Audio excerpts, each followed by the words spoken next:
Você tem lá em Mateus 24, 37, 38, diz assim, ó. Como foi nos dias de Noé, assim também será na vinda do Filho do Homem. Pois nos dias anteriores ao dilúvio, o povo vivia comendo e bebendo, casando-se e dando-se em casamento. Festa atrás de festa. Até o dia em que Noé entrou na arca. Ou seja, esse dilúvio que a gente está contando, ele vai acontecer de novo. Vai. E Pedro fala, o apóstolo Pedro, que ouviu Jesus contando isso no Monte das Oliveiras pessoalmente, Pedro estava lá com Jesus. Quando Pedro vai falar da epístola dele, lá, as cartas que Pedro escreveu, Pedro fala o seguinte, ó. Deixa eu ler para vocês aqui essa passagem. É a segunda carta de Pedro, capítulo 2, tá certo? Versículo 3 em diante. Antes de tudo, saibam que nos últimos dias, virão escarnecedores com suas próprias zombarias, andando segundo as suas próprias paixões, e dizendo, onde está a promessa da sua vinda? Porque desde que os pais morreram, todas as coisas permaneceram como desde o princípio da criação. Acontece que de propósito esquecem que os céus existem desde muito tempo, e a terra surgiu da água, e através da água pela palavra de Deus. Com base nessa palavra, também o mundo daquele tempo foi destruído, afogado pela água. Pela mesma palavra, os céus e a terra que agora existem têm sido guardados para o fogo, estando reservados para o dia do juízo, da destruição dos ímpios. Há, porém, uma coisa, amados, que vocês não devem esquecer, que para o Senhor, um dia é como 1000 anos, e 1000 anos como um dia. O Senhor não retarda a sua promessa, ainda que muitos a julguem demorada. Pelo contrário, ele é paciente com vocês, não querendo que ninguém pereça, mas que todos cheguem ao arrependimento. Porém, o dia do Senhor virá como um ladrão. Naquele dia, os céus passarão com grande estrondo, e os elementos se desfarão pelo fogo. Também a terra e as obras que nela existem desaparecerão.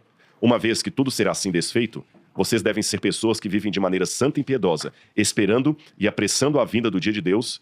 Por causa desse dia, os céus incendiados serão desfeitos, e os elementos se derreterão pelo calor. Nós, porém, segundo a sua promessa, esperamos novos céus e nova terra, nos quais habita a justiça. Cara, sabe o que eu tinha que fazer?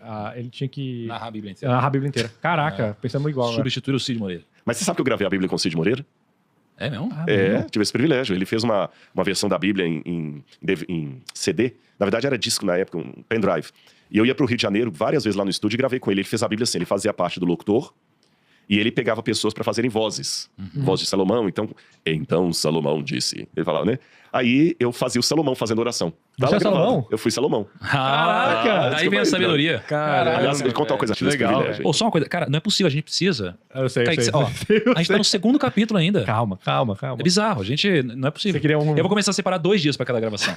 A gente faz com mais calma.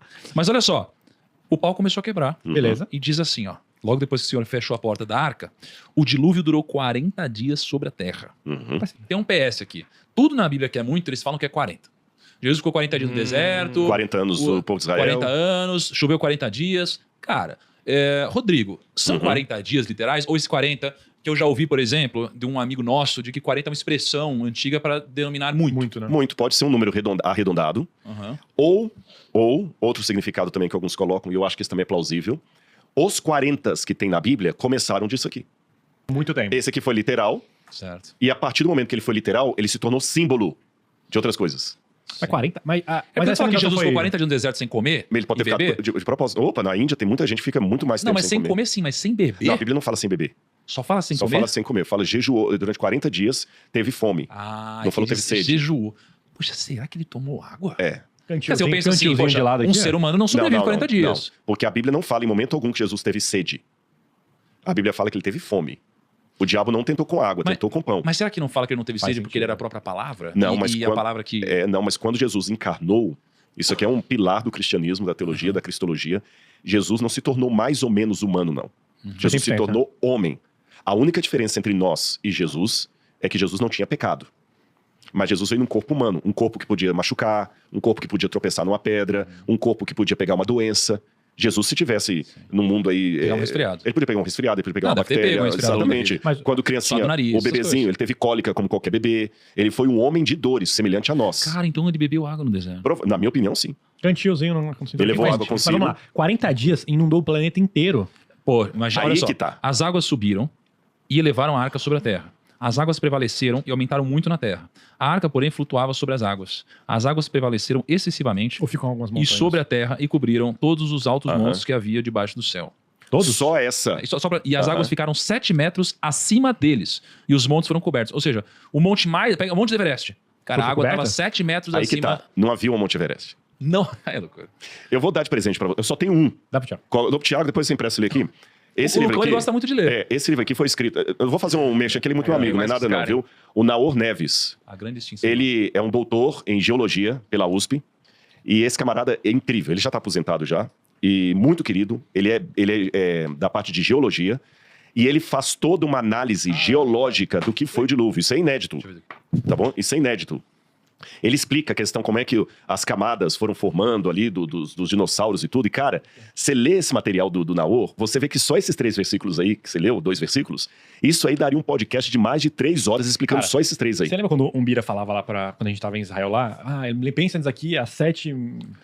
Posso resumir 7 em metros 2 minutos a ideia que o Naor apresenta? 2 minutos? Que é um cara... Lembra que eu falei, quando não é da minha área, Sim. igual eu falei pra explicar a questão da vitamina C lá e tudo, não é da minha área, gente, então eu peço licença a vocês. Eu vou falar apenas citando pessoas da área. Sim. Se você achar que é uma bobagem, refuta o cara, tá bom? Geologia não é minha praia. Então eu vou resumir, Naor, se você estiver assistindo, desculpa, eu vou falar de maneira leiga, porque eu não sou geólogo. 2 ou 3 minutos para resumir o que foi o dilúvio. Não foi só água caindo. A Terra, hoje, a Terra está mais ou menos assim. Imagina um ovo cozido que você não tirou a casca. Tá. E esse ovo cai no chão. Racha inteiro. Racha inteiro, mas a casca está grudada ali. Sim. Assim está o planeta Terra. A Terra, firme debaixo dos nossos pés, não está tão firme. Porque você tem a crosta terrestre, as placas, e você tem o manto, você tem várias outras substâncias meio líquidas, meio não totalmente sólidas que estão abaixo, e a Terra é como se fosse um ovo cozido com casca, cheio de trincas. Então, se você está naquela casquinha do ovo trincada, quando uma casquinha entra na outra pelo movimento, é onde provoca o terremoto.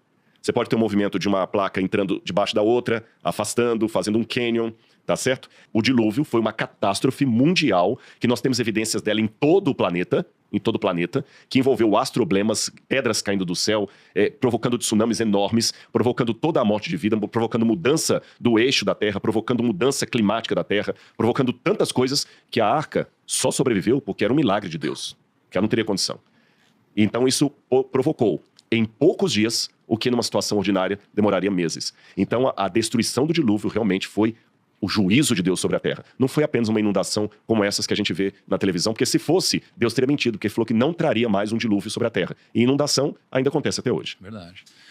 Agora, eu tô pensando aqui pelo que você tá falando, na verdade o maior milagre não foi um mérito de Noé, né, ter construído a arca, apenas porque, mesmo ele tendo construído a arca, com um dilúvio desse grau, nunca que marca sobreviveria Não, nunca. isso. Foi exatamente o que eu falei. Barquinho de madeira. Foi Deus. Eu já vi alguns documentários do camarada como. fazendo uma miniatura da arca e colocando lá num laboratório para provar que ela resiste. Não substitui. Não tem como, Não, né? foi Deus ali. Não tem como. Só que aí o que aconteceu? A gente viu aqui então que no final da história, né, a arca ela acabou parando no topo de uma montanha. Que essas montanhas foram se formando. Exato, que era Ararat, né? Ararat, Urartu, que é ali entre a Armênia, a Turquia, a antiga União Soviética. Perfeito. Bateu ali, né? Só que aí quando acabou o dilúvio, parou de chover, sai água de baixo, assim, em todo canto, eles ainda ficaram 150 dias ali esperando As águas descerem. as águas descerem. Aí aqui acontece uma coisa que eu não entendi. É assim, o resumo é, ele manda uma pomba, quando a pomba não volta, ele fala assim, nossa, ela deve ter ido parar numa terra. E aí entende que tá na hora de ele sair, né? Só que antes disso acontece o seguinte. 40 dias depois, tem sempre 40 dias aqui, Noé abriu a janela que tinha feito na arca e soltou um corvo, o qual, tendo saído, ia e voltava, até que se secaram as águas sobre a terra. Depois, Noé soltou uma pomba, para ver se as águas já tinham diminuído, e a pomba, ela acabou voltando. E aí Noé soltou novamente uma pomba, e a pomba não voltou. Por que ele soltou um corvo? E aí depois uma pomba, e não uma pomba sempre, ou um corvo sempre? Tem algum sentido nisso?